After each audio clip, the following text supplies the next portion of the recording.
Puji akan nama Tuhan. Bapak Ibu Saudara kekasih dalam Tuhan, tidak lupa saya mengucapkan selamat sore. Salam sejahtera bagi kita semua. Terlebih selamat kembali kita berbakti, beribadah kepada Tuhan pada ibadah tengah minggu pada saat ini. Bapak Ibu Saudara dalam Tuhan, seberapa kita sudah hadir pada saat ini, kita mempercayai Tuhan ada di tengah-tengah kita pada saat ini. Jangan berkecil hati, jangan pandang seberapa kita yang datang, tapi pandang Tuhan Yesus saat ini ada di tengah-tengah kita, siap memberkati ibadah kita pada saat ini. Haleluya. Bapak Ibu, kami undang bangkit berdiri bersama-sama. Kita angkat pujian kita. Ini saatnya kita mau menghadap takhta Allah. Kita mau menyembah Tuhan, mengagungkan nama Dia.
berkat-berkatnya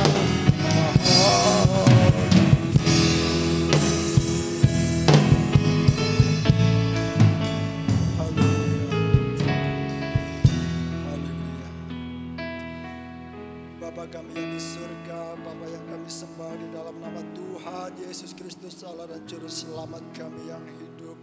Segala puji dan syukur Tuhan kembali kami naikkan kepadamu ya Bapa. Engkau Allah sungguh baik, Engkau Allah yang terlalu baik Tuhan bagi kehidupan kami. Sungguh Bapa terlalu banyak apa yang Tuhan sudah beri dalam kehidupan kami.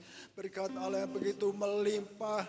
Oh Tuhan, pertolongan begitu indah di sepanjang kehidupan kami pada saat ini Tuhan.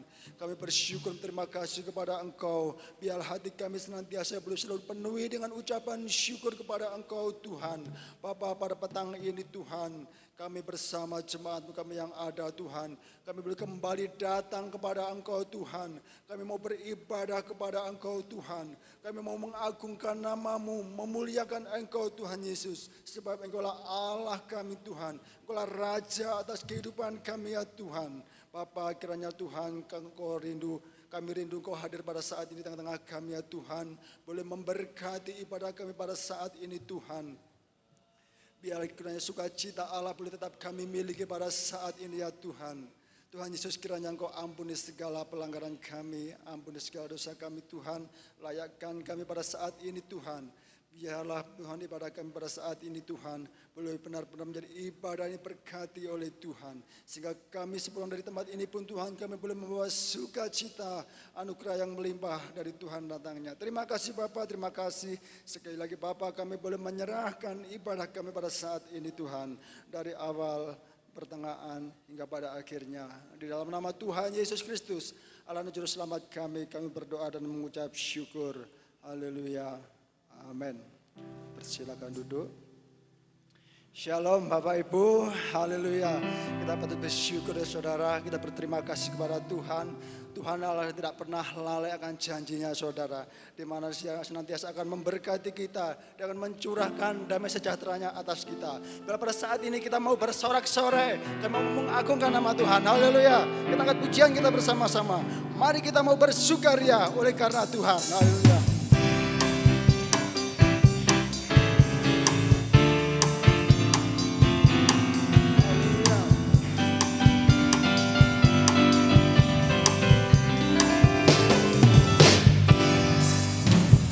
Kita bersukaria karena ini hari bahagia. Kita berkumpul jadi satu. Puji Tuhan semesta itu, amin. Tepuk tangan wajah berseri, hilangkanlah hati yang sedih. Bukankah Yesus berkata damai yang diberikan kita? Mari kita bersukaria. Mari kita bersukaria, amin. Karena ini hari bahagia. Kita berkumpul jadi satu. Puji Tuhan semesta itu, haleluya. Dengan wajah berseri, hilangkanlah hati yang sedih.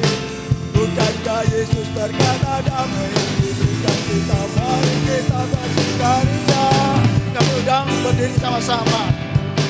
Ya, amin. Karena ini hari bahagia. Kita berkumpul dari satu. Puji Tuhan semesta itu, haleluya. Tepuk tangan wajah berseri, hilangkanlah hati yang sedih. Bukankah Yesus berkata damai yang diberikan kita? Mari kita bersukaria, amin. Mari kita bersukaria, karena ini hari bahagia. Kita berkumpul jadi satu. Puji Tuhan semesta itu, haleluya. Tepuk tangan wajah berseri, hilangkanlah hati yang sedih. Bukankah Yesus berkata damai yang diberikan kita? Mari kita bersukaria sekali lagi. Mari kita bersukaria, karena ini hari bahagia. Kita berkumpul satu. Puji Tuhan sebentar itu, haleluya. Hilangkanlah hati yang sedih, bukan kayu berkata damai, dan kita mari kita berkarya. Haleluya, bersilakan duduk. Benar saudara, mari kita tetap bersukaria oleh karena Tuhan. Walaupun keadaan kita bagaimana saudara, mungkin pada saat ini kita berada di tengah-tengah badai saudara, tapi Tuhan berjanji Dia akan selalu menyertai, Dia akan memberkati kita, sebab Dia Allah yang heran dan besar bagi kita semua. Amin saudara. Haleluya, kita akan pujian kita bersama-sama bahwa Allah kita heran dan sangat besar.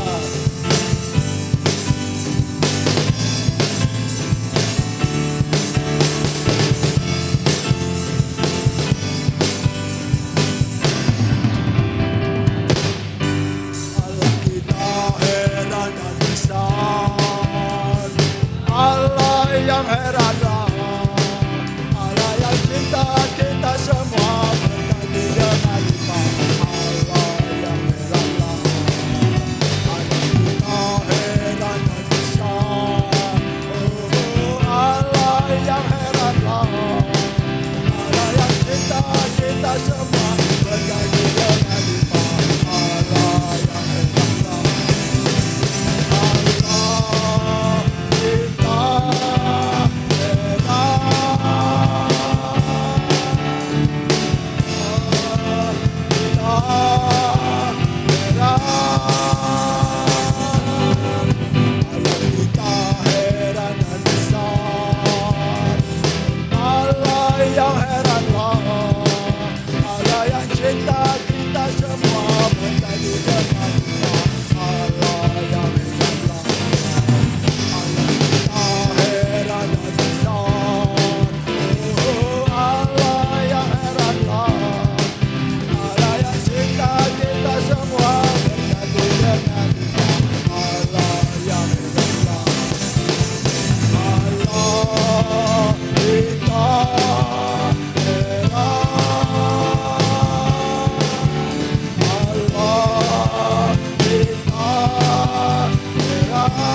kembalikan undang Bapak Ibu berdiri bersama-sama. Kita pujikan Dia, Allah yang heran, Allah yang luar biasa bagi kita.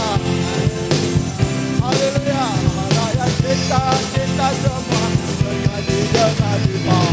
Allah yang heranlah, amin. Allah kita heran dan besar. Oh, Allah yang heranlah, Allah yang cinta semua berkati dengan limpah.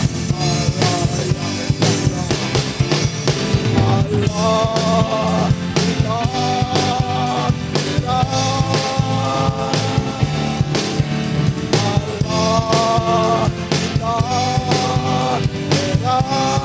Haleluya, Allah kita heran dan besar. Allah yang heranlah, Allah yang cinta kita semua berkati dengan limpah. Allah yang heranlah, Allah kita heran dan besar. Oh, Allah yang heranlah, Allah yang cinta kita semua berkati dengan limpah. Allah yang heranlah, Allah kita heran, Allah kita heran. Sekali lagi kita pujikan, Allah kita heran dan besar. Amin. Allah yang heranlah, Allah yang cinta kita semua berkati dengan limpah. Allah yang heranlah, Allah kita heran dan besar. Oh, Allah yang heranlah, Allah yang cinta kita semua berkati dengan limpah. Allah yang heranlah, Allah kita heran, Allah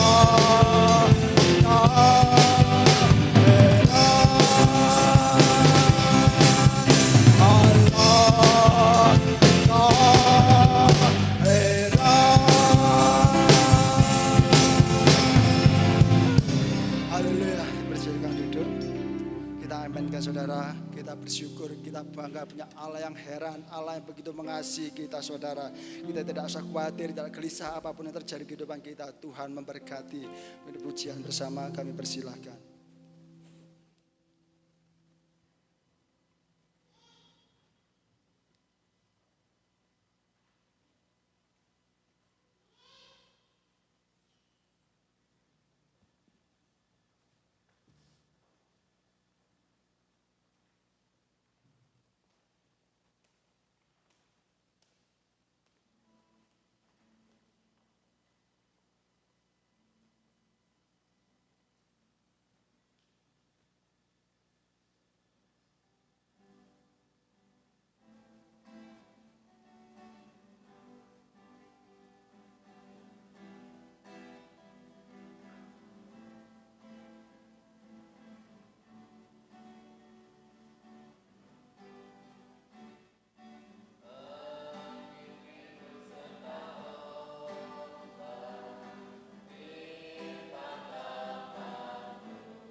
Haleluya, pujian sangat indah saudara. Benar saudara, kita sebagai anak-anak Tuhan, kita tidak perlu takut, kita tidak perlu cemas. Mungkin pada saat ini kita tengah berada di tengah ombak saudara. Tapi percaya Tuhan Yesus, Dia Allah yang setia. Dia selalu ada dan menyertai kehidupan kita. Sungguh saudara, Tuhan kita, Dia Allah yang tidak pernah membiarkan atau menginginkan satupun anak-anaknya binasa. Tapi Dia Allah rindu menjadi kita semua menjadi anak-anak Tuhan yang percaya, yang diberkati. Mungkin pada saat ini Tuhan mengizinkan suatu persoalan terjadi di kehidupan kami. Sungguh saudara, itu bukan berarti Tuhan tidak mencintai kita. Tapi kita percaya di balik semua itu Tuhan punya rencana yang indah. Biarlah waktu Tuhan senantiasa yang menjawabnya saudara. Kita undang berdiri bersama-sama Bapak Ibu. Kita angkat pujian kita bersama-sama. Bila Tuhan mengizinkan sesuatu terjadi di kehidupan kita, kita tahu Tuhan punya rencana yang indah bagi kita semua.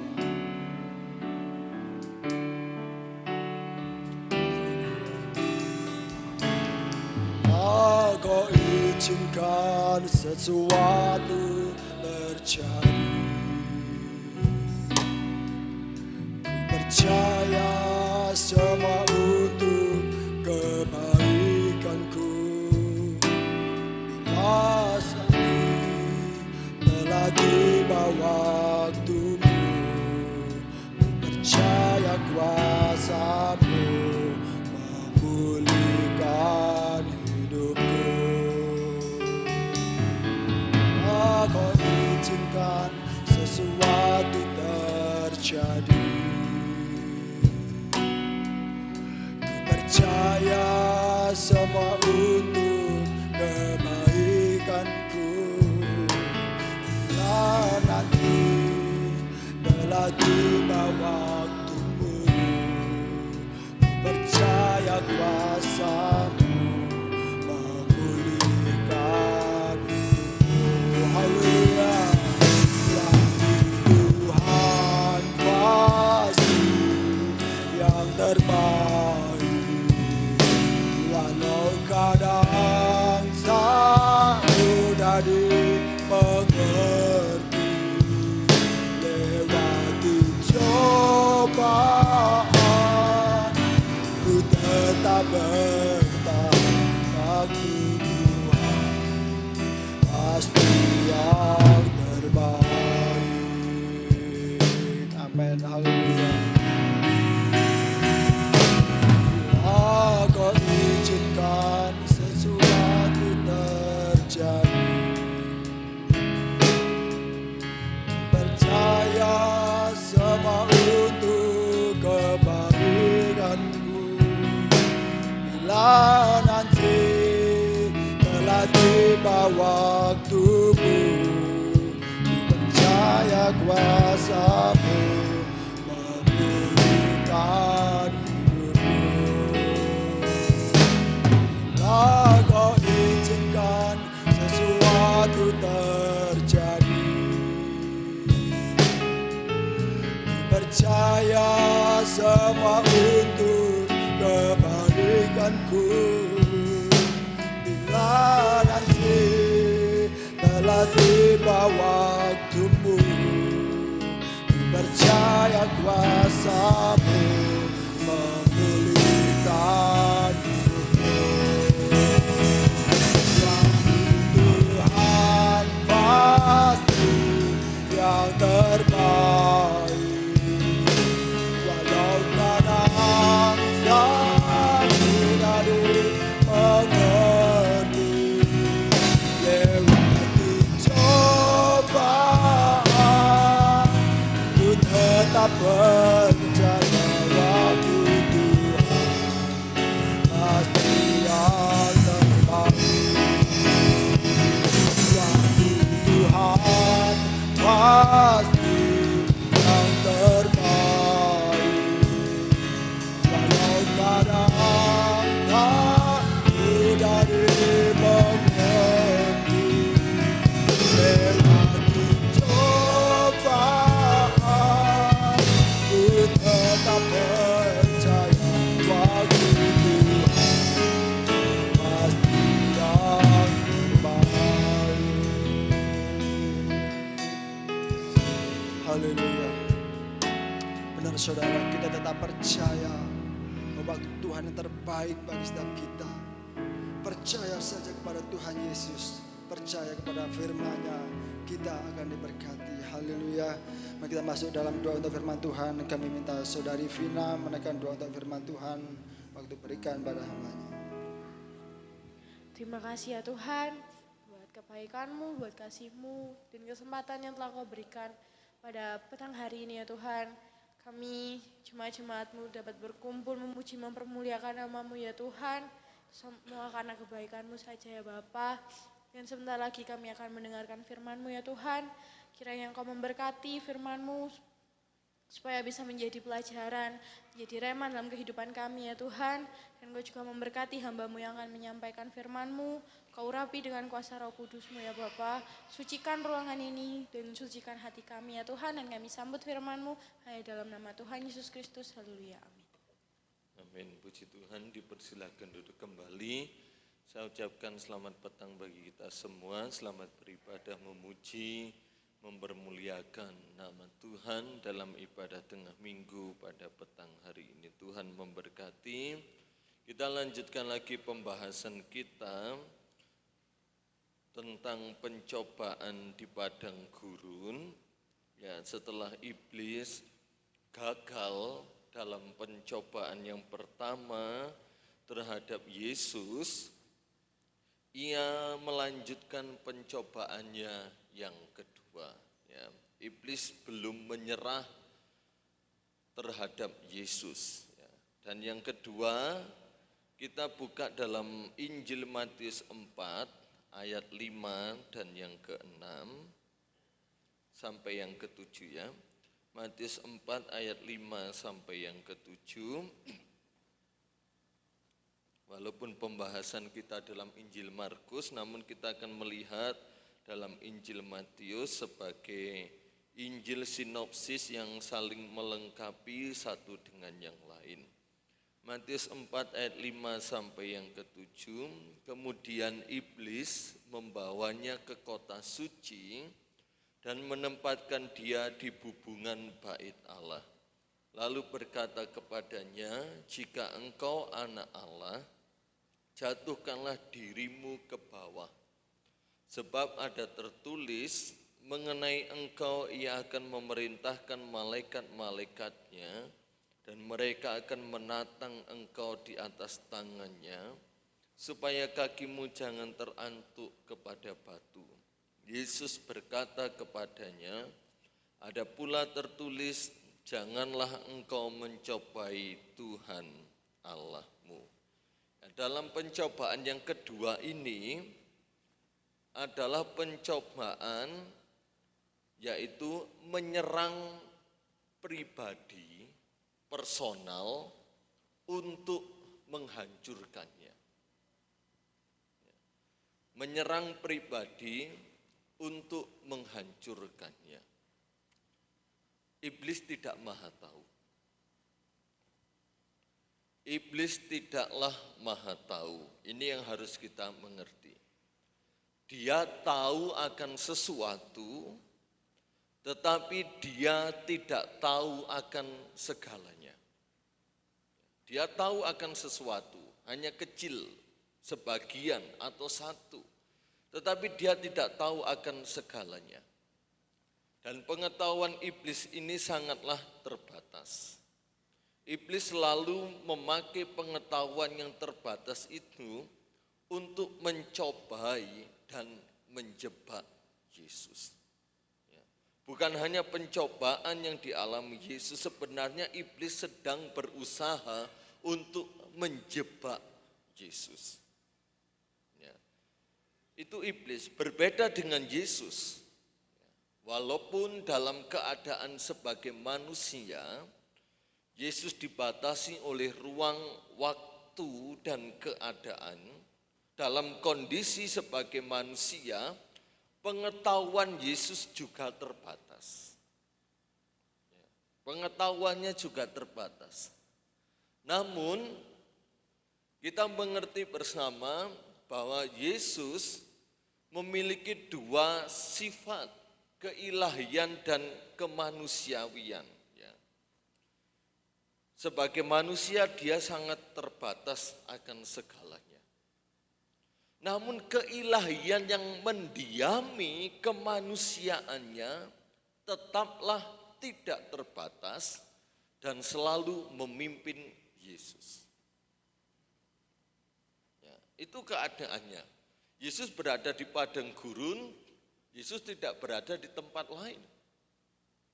Sekarang Yesus sudah naik ke surga, dia kirimkan rohnya, dia maha hadir, dia hadir di sini, dia hadir di rumah kita dalam waktu yang bersamaan. Dan pengetahuannya tidak terbatas. Namun dalam keadaan manusia, dia juga memiliki pengetahuan yang terbatas. Namun keilahiannya, Allahnya, itu selalu memimpin Yesus dan Allahnya, keilahiannya tidak terbatas. Ya. Walaupun dalam keadaan manusia, Yesus tetap tahu. Ya, karena ada keilahiannya yang memberitahu dan mengerti alur cerita dari rencana iblis ini. Yesus tahu. Yesus bisa saja ketika pencobaan pertama langsung memusnahkan iblis, dia tahu. Dia bisa, dia mampu, dia sanggup. Namun Yesus juga mau melihat, ya apa sih alur ceritanya iblis. Dia tetap tahu, Yesus tetap tahu. Kalau iblis memberikan pencobaan, berusaha untuk menjebak Yesus, Yesus juga menguji sejauh mana iblis menjalankan rencananya. Dan inilah yang tidak diketahui oleh iblis. Yesus ternyata juga memberikan ujian, juga menantang iblis sejauh mana sih kamu itu iblis menjalankan rencanamu, sejauh mana? Dan ternyata iblis tidak tahu akan hal ini. Dan kalau kita membaca dalam peristiwa pencobaan di padang gurun, seolah-olah dalam peristiwa pencobaan ini, iblis itu menjadi sutradara atau bahkan tokoh utama. Yang pada akhirnya diharapkan dari iblis ialah kemenangan dan happy ending. Kalau kita gambarkan, kita melihat iblis, ya, dia sebagai sutradara sekaligus tokoh utama yang menjalankan peran. Yang diharapkan pada akhirnya dari sutradara yang dia lakoni, dari tokoh utama yang dia perankan, ada satu harapan kemenangan dan berakhir dengan happy ending bagi iblis. Namun tetaplah Yesus yang tahu persis bagaimana hasil akhirnya. Namun iblis tidak tahu hasil akhirnya bagaimana. Dan Yesus tahu demikian. Ya, ayat yang kelima dikatakan kemudian iblis membawanya ke kota suci dan menempatkan dia di bubungan bait Allah. Kota suci yang dimaksud ini tidak lain dan tidak bukan adalah Yerusalem. Yang pada waktu itu, pada zaman Yesus, sebagai pusat peribadatan umat Israel atau bangsa Yahudi. Kalau dalam perjanjian lama, ada waktu-waktu tertentu seluruh umat Israel yang terpencar, ketika setelah masa pembuangan, banyak yang kembali ke tanah Israel dan sampai sekarang hari ini itu hanya dua suku yang utama, yaitu suku Yehuda dan suku Benyamin. Dan sekarang di akhir zaman mereka yang terpencar ke seluruh dunia akan kembali ke tanah Israel. Disitulah masa-masa antikris akan memerintah dan masa-masa bahwa kedatangan Yesus semakin mendekat.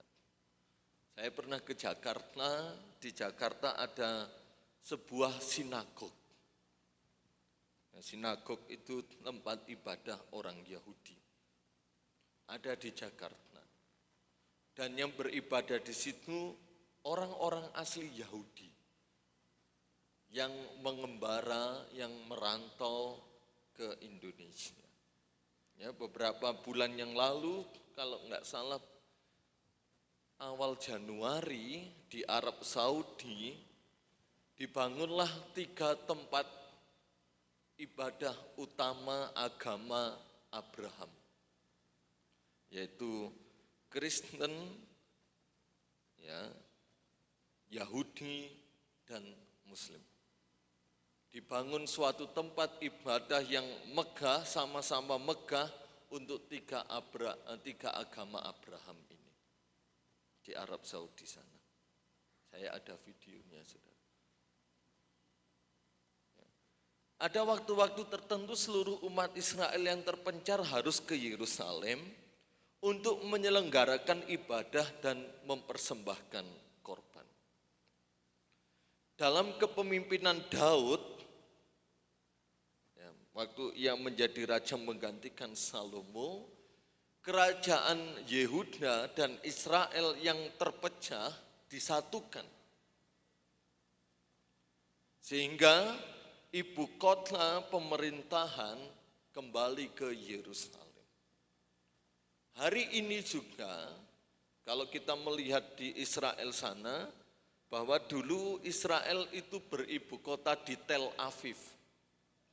Namun beberapa tahun yang terjadi hari-hari ini, ibu kota Israel sudah kembali ke kota Yerusalem. Bukan merupakan suatu kebetulan, tapi itu merupakan suatu penggenapan akan nubuatan Tuhan. Di Yerusalemlah melalui pemerintahan Salomo, anak Daud, dibangunlah bait Allah yang megah. Dan sampai pada zaman Yesus hidup, bait Allah itu masih ada, masih berdiri dengan kokoh. Sebelum dihancurkan tahun 70 Masehi oleh Jenderal Titus. Jadi ketika ayat yang kelima, iblis membawa Yesus ke kota suci Yerusalem. Jadi Yesus sudah keluar dari padang gurun, menuju kota suci, di mana ada bait Allah, di mana menjadi pusat sesembahan, pusat peribadatan umat Israel dan Yahudi. Dan Yesus sendiri pun selalu berkata bahwa rumah ini ya mengacu kepada Yerusalem dan mengacu kepada bait Allah, bahwa rumah ini akan menjadi rumah doa bagi segala bangsa. Maka pada waktu itu kita melihat ketika bait Allah ya pada masa Paskah, orang-orang dari mana-mana tempat bangsa Israel harus berkumpul kembali di Yerusalem untuk merayakan Paskah, dimanfaatkan oleh beberapa orang untuk melakukan perdagangan di teras atau di pinggir-pinggir di sekitar bait Allah berdiri. Dan Yesus sangat getol dan Yesus sangat sungguh-sungguh membela rumah Allah itu, membela bait Allah Salomo itu. Tuhan Yesus katakan, rumahku ini disebut rumah doa, namun kamu menjadikannya sebagai sarang penyamun, tempat berdagang, tempat berjual beli. Karena Yesus mau menyatakan bahwa bait Allah ini adalah bait yang kudus, di mana Allah hadir bertahta menerima setiap korban dan peribadatan umat Israel. Ya. Dalam Perjanjian Lama, arti dari Yerusalem itu pengajaran tentang damai sejahtera. Jadi di Yerusalem selalu diajarkan ada pengajaran tentang damai sejahtera. Damai sejahtera. Makanya Salem itu berasal dari kata shalom, damai sejahtera yang turun atas umat yang percaya kepada Allah. Dalam perjanjian baru, Yerusalem itu berarti damai sejahtera 2 kali ganda yang dikerjakan oleh Yesus. Jadi tidak lagi tentang berbicara diajar untuk memiliki damai sejahtera. Memang pengajaran itu penting, tetapi dalam perjanjian baru, Yerusalem bukan lagi menunjuk kepada suatu kota, suatu tempat secara khusus, tapi sudah mengandung arti secara rohani, yaitu damai sejahtera 2 kali ganda oleh Yesus. Seperti Bapak Misioner Pemimpin Pujian tadi mengatakan, kita harus tetap memiliki damai sejahtera dalam situasi dan kondisi apapun. Dan ketika Yesus datang ke dunia, dialah damai sejahtera itu yang memberikan double porsi. Karena arti Yerusalem ialah double portion of peace by Jesus, oleh Yesus. Damai sejahtera kita harus bertambah-tambah, saudara. Bertambah-tambah. Dan kalau sudah dikerjakan oleh Yesus, jadi damai sejahtera itu sudah tersedia. Ya. Tinggal saya dan saudara untuk mengambilnya, istilahnya mengambil yang sudah tersedia serta menikmatinya. Dikerjakan oleh Yesus. Dan kita melihat, kita mau belajar dari ayat yang kelima ini, saudara. Sekalipun saya dan saudara ada dalam hadirat Tuhan, Yesus dibawa ke bait Allah, di bubungan bait Allah, ya, atau puncak, bahasa Jawanya wuwung, di bagian yang tertinggi dari bait Allah, tetap ada dalam lingkupan bait Allah, dan itu berbicara tentang hadirat Tuhan. Sekalipun saya dan saudara saat ini ada dalam hadirat Tuhan, kita melakukan peribadatan kepada Tuhan, iblis bisa hadir di dalamnya.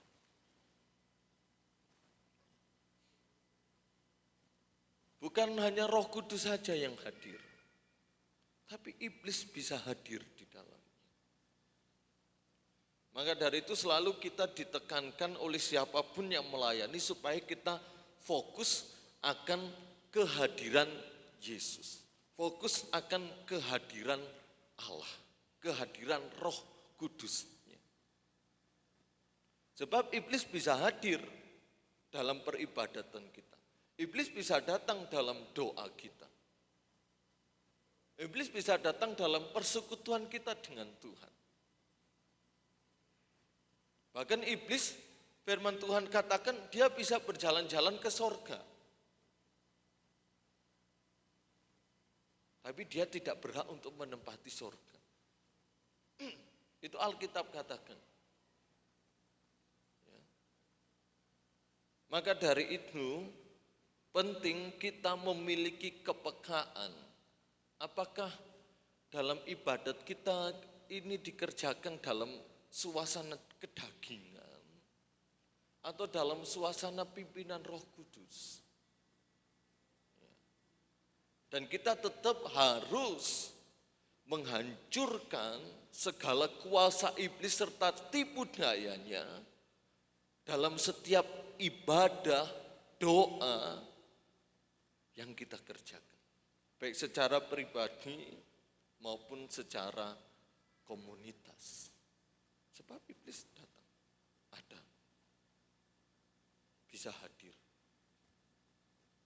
Apakah iblis di tempat ini saat kita beribadah petang hari ini ada?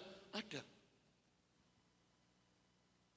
Tapi kita harus lebih fokus bahwa hadirat Tuhan jauh lebih kuat daripada kehadiran iblis.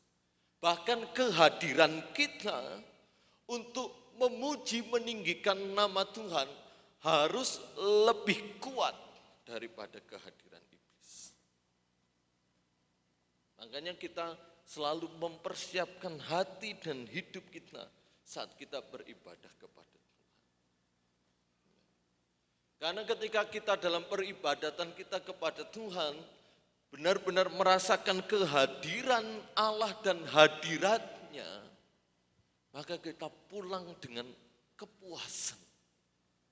Seperti orang yang sangat kehausan, minum terasa lega. Bukan dengan perasaan kecewa, bukan dengan perasaan grundel, tetapi dengan kepuasan.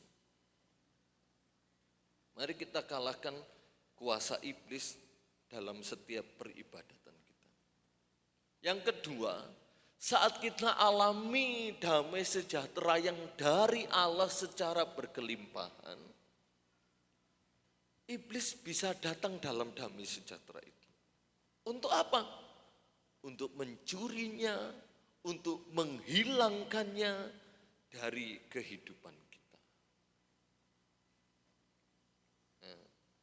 Betapa liciknya iblis, dan kita harus berwaspada terhadapnya.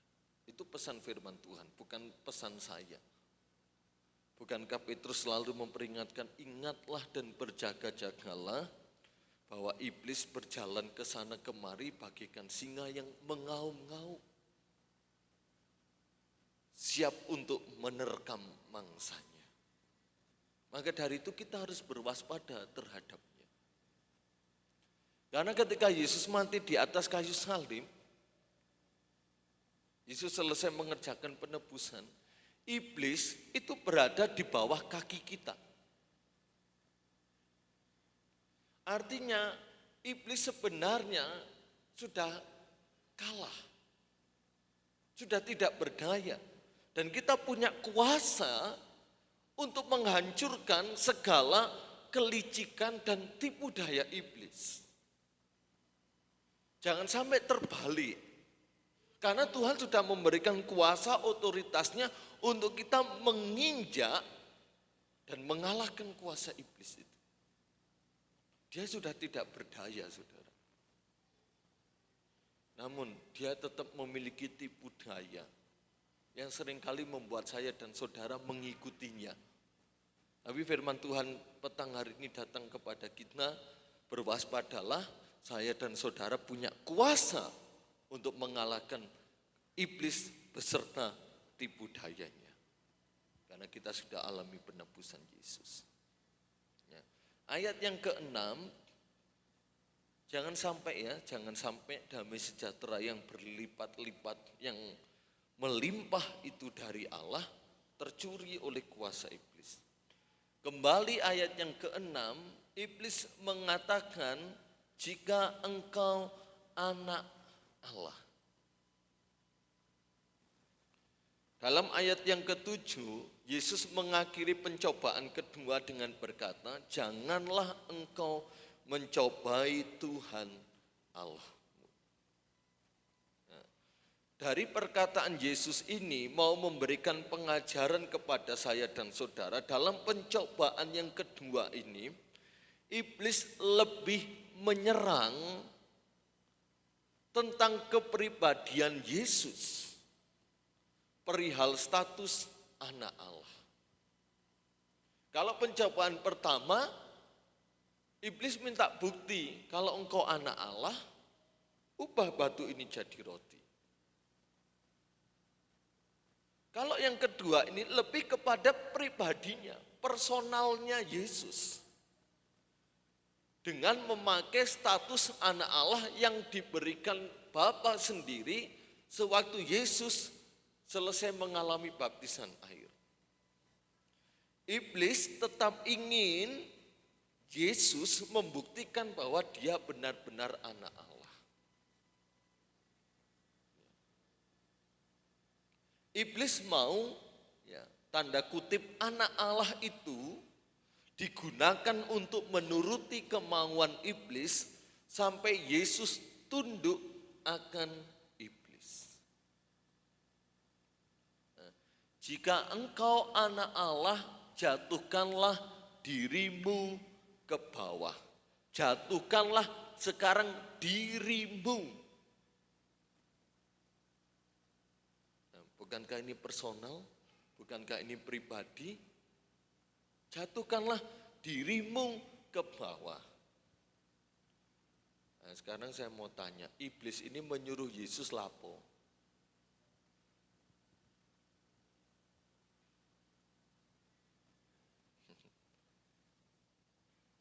Jatuhkanlah dirimu dari puncak terus ke bawah, menyuruh Yesus untuk lapo? Bunuh diri. Walaupun nanti ada ayat-ayat yang dipakai. Namun jatuhkanlah dirimu ke bawah. Iblis menyuruh Yesus untuk bunuh diri. Untuk terjun dari tingkat tinggi ke bawah. Ke lantai dasar atau ke tanah. Bagaimana kita melihat iblis berusaha menjatuhkan Yesus. Bukan hanya menjatuhkan tentang esensi ketuhanannya, tapi juga menjatuhkan Yesus untuk dia melakukan tindakan bunuh diri. Mari kita lihat, saudaraku, pekerjaan iblis. Jatuhkanlah dirimu ke bawah, bukankah ini bentuk penyerangan akan pribadi Yesus untuk menghancurkannya? Dan inilah karakter iblis, yaitu menjatuhkan manusia untuk menghancurkan kehidupannya. Maka Yesus katakan, aku datang supaya setiap orang mempunyai hidup dan mempunyainya dalam segala kelimpahan. Tetapi iblis datang untuk mencuri, membunuh, dan membinasakan. Ketiga hal yang disebut Yesus ini adalah tindakan-tindakan yang merugikan, yang menghancurkan, yang tidak membawa keuntungan. Ketika iblis mencuri, ada kerugian yang harus ditanggung. Kalau mencuri berarti ada sesuatu yang dirusak. Yang mungkin bisa rumah, jendela, atau pintu-pintu. Bahkan kalau pencurian, ya kita melihat dalam berita pencurian yang dengan sadisnya sampai membunuh pemilik rumah. Jadi ketika Yesus berkata iblis itu mencuri, tujuannya untuk apa? Mendatangkan kerugian, mendatangkan kehancuran, apalagi membunuh. Setelah membunuh, membinasakan. Membinasakan apa? Hidupnya dalam kekekalan.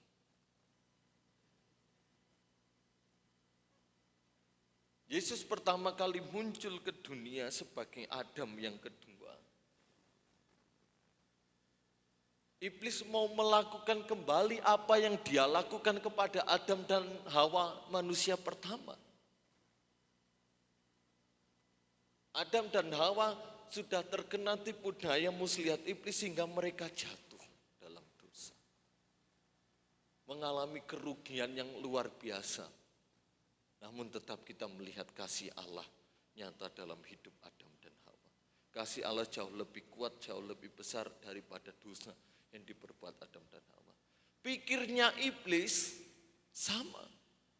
Apakah Adam yang kedua, yaitu Yesus ini, sama dengan Adam yang pertama? Ya, ternyata tidak, saudara. Nah, sekarang waktu saya belajar luar biasa Roh Kudus. Saya tanya sama Roh Kudus, kenapa sih Roh Kudus? Kok iblis itu mau menjatuhkan Yesus dengan istilah untuk bunuh diri? Dan saat saya berdoa, Tuhan kasih petunjuk. Iblis ingin apa yang dia alami, Apa yang telah terjadi pada iblis terjadi juga pada Yesus. Bukankah iblis dicampakkan dari surga? Bukankah Lucifer, penghulu malaikat itu, dicampakkan, dijatuhkan dari surga dan menjadi iblis. Di situ Tuhan memberi pengertian dan saya sangat bersyukur. Dan ternyata hal yang sama iblis juga mau kerjakan. Sepertinya seolah-olah iblis mengingatkan, engkau Yesus telah menjatuhkanku dari surga. Sekarang giliranmu yang harus jatuh. Mengapa iblis? Jatuhkanlah dirimu. Karena iblis mau apa yang dia alami tentang kejatuhan malaikat dalam dosa. Apa yang telah terjadi pada dirinya terjadi juga pada Yesus. Jadi kalau Yesus jatuh, iblis bisa berkata sekarang kamu sama dengan aku. Sama-sama wis podo jatuh we. Sama-sama sudah tercampakkan dari bait Allah yang suci, yang kudus itu. Kemudian iblis menyahut, sebab ada tertulis mengenai engkau, ia akan memerintahkan malaikat-malaikatnya dan mereka akan menatang engkau di atas tangannya supaya kakimu jangan terantuk pada batu. Ini memang ayat firman Tuhan dalam kitab Mazmur 91 ayat 11 sampai 12. Dari sini iblis sepertinya benar akan firman Allah, namun mau memanfaatkan firman Allah untuk kepentingannya sendiri. Yesus, kalau kamu jatuh, sudah ada nubuat tentangmu dalam kitab Mazmur. Ayo tunjukkanlah, kalau kamu jatuh, engkau jatuh Yesus, itu loh akan ada malaikat-malaikat yang dikhususkan untuk menatang, untuk membopong, untuk apa ya, itulah menangkap engkau. Sehingga engkau enggak sampai jatuh ke tanah. Ya, jadi firman Allah digunakan bukan untuk kemuliaan Allah, tetapi untuk kepentingan diri sendiri. Dan iblis melakukannya itu. Ayo buktikan, tunjukkan aku mau melihat. Enggak apa-apa, kamu jatuh itu sudah ada nubuatan tentang engkau Yesus.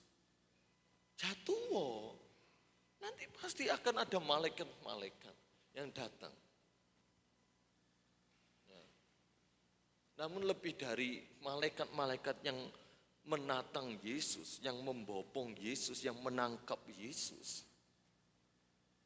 Kita perhatikan kata-kata yang pertama, jatuhkanlah dirimu ke bawah. Maka dari itu ayat yang ke-7, Yesus cukup membalas, janganlah engkau mencobai Tuhan Allah. Hari-hari ini iblis berusaha untuk menjatuhkan hidup anak-anak Tuhan. Iblis berusaha menjatuhkan iman kita. Kalau pada zaman Yesus, iblis dan Yesus saling bertatap muka, langsung bertemu. Tetapi sekarang, iblis untuk menghancurkan kita, tidak lagi langsung berhadapan dengan kita. Dia memakai hal-hal yang ada di sekitar kita untuk menjatuhkan dan menghancurkan kita. Menjauhkan kita dari kasih Allah. Menjauhkan kita dari iman kepada Yesus Kristus.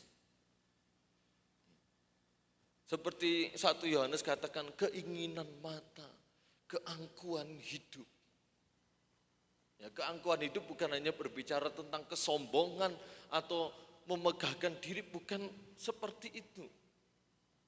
Tapi perihal tentang kekayaan-kekayaan duniawi yang mempesona hidup kita hari-hari ini.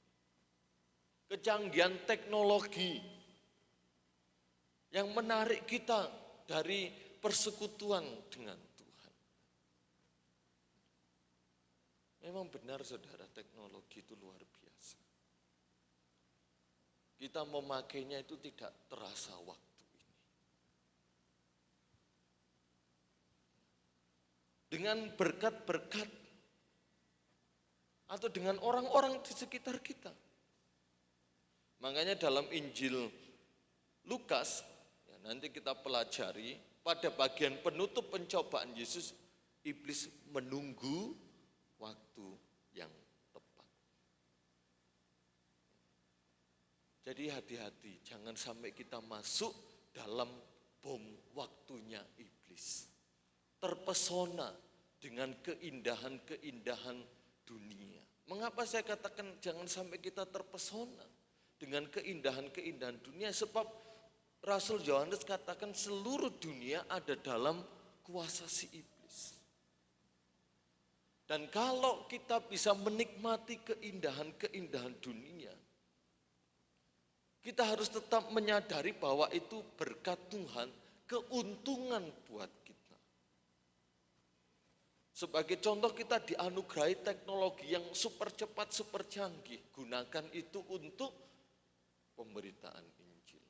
Maka dari itu tidaklah mustahil sekarang untuk memberitakan Injil menjangkau dunia. Makanya Paulus selalu berdoa supaya Injil dapat diberitakan ke seluruh dunia. Kalau Paulus dulu harus numpak perahu, jalan kaki, naik unta, sekarang kita bisa duduk manis sambil makan biskuit, minum kopi, kita bisa memberitakan Injil di media sosial yang bisa menjangkau seluruh dunia. Maka dari itu ketika kita merasakan keindahan-keindahan duniawi, kita mau gunakan untuk kita memuliakan Tuhan melalui hal itu. Jangan sampai segala tipu daya muslihat iblis menjauhkan kita dari kasih Allah. Ingat, tujuan iblis mencuri, membunuh, membinasakan. Waktunya sudah mepet bagi iblis. Dan dia sedang berusaha untuk menarik sebanyak mungkin. Iblis tidak tertarik dengan orang-orang yang tidak percaya pada Yesus. Dia tidak tertarik. Tapi iblis tertarik kepada orang-orang yang percaya pada Yesus. Karena iblis tahu tempatnya orang percaya pada Yesus, goal akhirnya ialah kerajaan sorga. Dan goal akhir dari iblis ialah maut, neraka, kematian kekal. Dan iblis enggak mau sedewean. Maka dari itu dia berusaha untuk menarik sebanyak mungkin orang yang percaya kepada Yesus. Yang kepastian surganya benar-benar pasti. Untuk menjadi sama-sama dengan iblis, mengikuti dia di goal akhirnya. Mari melalui pelajaran ini saudara, bahwa iblis itu akan selalu menyerang pribadi untuk menghancurkan kita. Tapi Yesus datang untuk memberikan hidup. Dan hidup itu kita telah terima di dalam Anak Allah yang tunggal. Di pertemuan bulan mendatang kita akan melihat pada pencobaan yang ketiga. Tuhan Yesus memberkati. Mari kita berdiri sama-sama.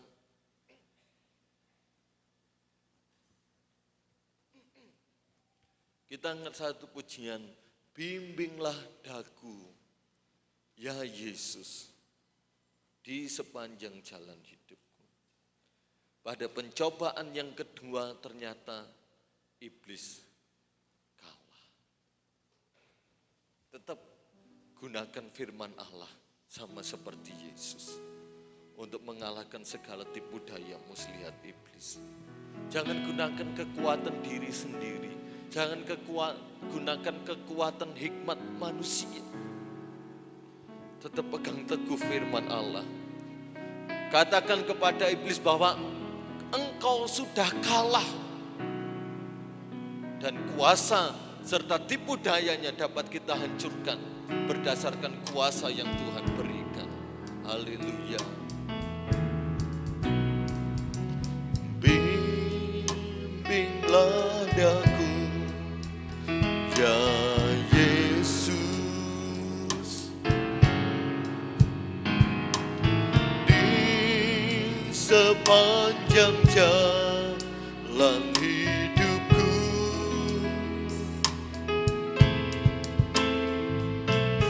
firman-Mu bagaikan suluh, amin, haleluya, agar ku tak sesat di jalan. Tanpa Yesus di sisiku, tanpa Yesus di sisiku, tanpa Yesus membimbingku, tanpa Yesus menopangku, kami akan jatuh, ku kan jatuh. Tetapi dengan Yesus di sisiku, dengan Yesus membimbingku, dengan Yesus kita tidak jatuh, ku tak jatuh, amin. Kita menang bersama dengan Yesus. Bimbinglah daku, ya Yesus. Biar ini menjadi doa kita bersama. Di sepanjang jalan hidupku,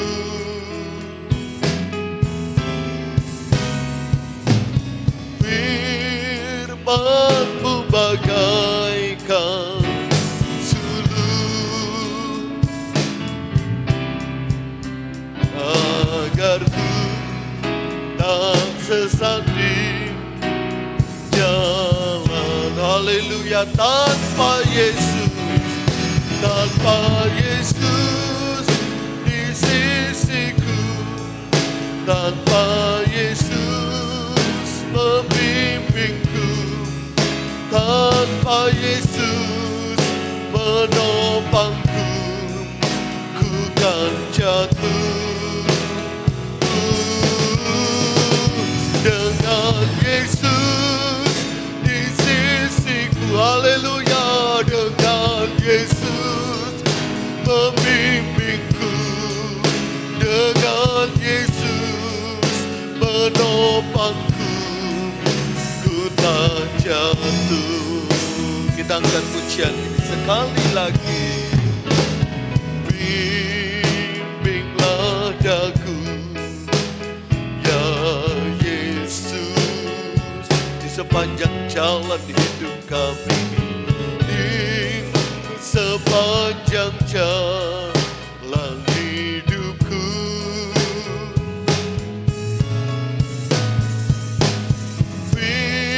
Firman-Mu bagaikan suluh, jadikan firman Allah suluh, terang bagi kaki dan jalan kita, tak sesat di jalan. Haleluya.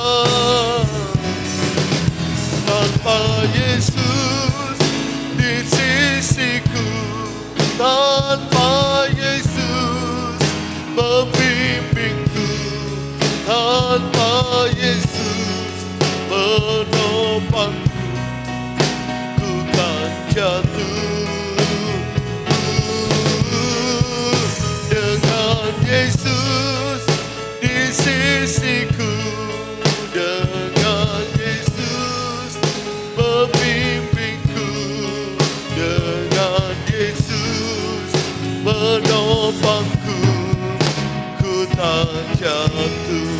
Haleluya, haleluya, puji Tuhan, haleluya. Kita akan masuk dalam doa. Saudara Rangga berdoa, saya serahkan kepada Bapak Gembala. Haleluya Tuhan. Tuhan terima kasih Tuhan atas firman-Mu ini. Dari firman-Mu ini dapat menguatkan setiap dari iman kita ya Tuhan. Supaya kami dapat melawan ya Tuhan tipu daya iblis yang diberikannya pada kami ya ya Tuhan. Dan terima kasih Tuhan Yesus atas firman-Mu ini. Kau berkati hamba-Mu yang telah menyampaikan firman-Mu. Dan sebentar kami akan melanjutkan ibadah kami. Kiranya Kau pimpin ya Tuhan jalannya ibadah kami ini hingga pada akhirnya ya Tuhan. Kami mau serahkan doa kami ini hanya dalam nama Tuhan Yesus Kristus. Lalu puji Tuhan. Amin. Dipersilakan duduk. Puji Tuhan. Tuhan Yesus memberkati. Kita mau terus bersama dengan Yesus ya. Puji Tuhan. Tuhan yang berkati firman-Nya. Nanti latihan pujian ya wanita. Jumat tetap yaitu doa ya. Sabtu kamu dampingi anak kelas minggu pagi. Siang ibadah raya. Jangan lupa ada minggu ketiga untuk kita jalankan persembahan yang 3 kali untuk kas anak-anak kita, yaitu kas tamburin. Tuhan Yesus memberkati. Bangkit berdiri, kita mengakhiri ibadah pada petang hari ini. Ini pujian kita angkat lagi ya. Rapnya tanpa Pak Yesus itu, tanpa Yesus membimbingku, tanpa Yesus menopangku, bukan jatuh. Dengan Yesus di sisiku, dengan Yesus menopangku, dengan Yesus bangku, bukan jatuh. Kita tidak akan jatuh kalau kami. Haleluya. Kami bersyukur supaya kami tetap bersama Engkau ya Tuhan. Engkau yang membimbing kami, Engkau yang menopang kami, Engkau yang membawa kami kepada kemenangan ya Bapa. Terima kasih, kami bersyukur kepada Engkau atas kebenaran firman-Mu yang sudah kami terima bersama-sama ya Bapa. Bimbing terus kami ya Tuhan perjalanan hidup kami, supaya kami tetap bersama dengan Engkau ya Bapa. Terima kasih, kita pimpin awal, pertengahan sampai akhir ibadah petang hari ini. Bentar berlatih pujian, juga persembahan jemaat-Mu berkati, dan selesai kami pulang Allah menyertai sepanjang malam. Bila kami beristirahat juga Allah tetap menyertai, bungkus dengan darah Kristus. Terima kasih pada saat petang hari ini Engkau memberkati kami bersama-sama yang sudah hadir. Bapak Ibu saudara kalian dikasihi Tuhan dan yang mengasihi Tuhan, terimalah berkat sukacita, terimalah berkat damai sejahtera yang datang dari Allah Bapa, Anak dan Roh Kudus menyertai kita sekalian pada petang ini. Sampai Yesus datang yang kedua kali, pulanglah dengan sukacita, pulanglah dengan damai sejahtera, pulanglah dengan kemenangan. Berkat Abraham, berkat Ishak, berkat Yakub menjadi bagian kami bersama. Kami sudah berdoa dan mengucap syukur, dan kami sudah memberkati kehadiran kami bersama di dalam nama Tuhan Yesus Kristus. Haleluya. Amin. Selamat petang saudara, Tuhan Yesus memberkati ibadah saudara.